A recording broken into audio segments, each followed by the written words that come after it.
It's a story about a king who did a lot of crazy things, a lot of brutal, horrible things to come to power.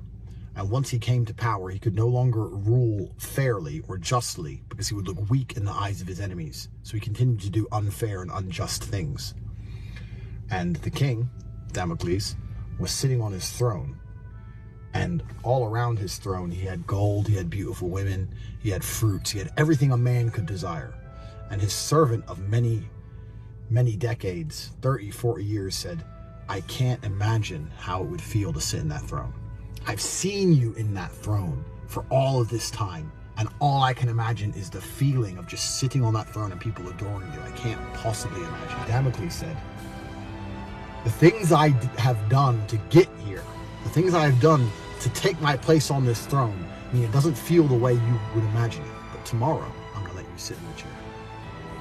So the slave couldn't sleep. The servant was awake all night imagining the day he's finally gonna sit in the throne and be able to grab fruit, grab titties at random in his golden chair. He couldn't possibly imagine how amazing it's gonna feel. But Damocles wanted to replicate the feeling of power, because what happens when you're powerful is that people want what you have. So Damocles hung a sword by a single horse's hair above the throne. And when the servant sat down for the first few seconds, he was ecstatic, he was happy until he looked up and he saw the sword. And he started to panic and feel uneasy, because he realized that although you have all of the worldly goods around you, still there is the things you have done to get there. Do you understand? It haunts you from the past and it's hanging over your head, and at any moment you can die. And the slave didn't want to be in the chair anymore.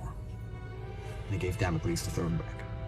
That's the sword of Damocles. Now, I've been living that life for a while, but the difference between me and everyone else is, when I look up at the sword, I appreciate its beauty.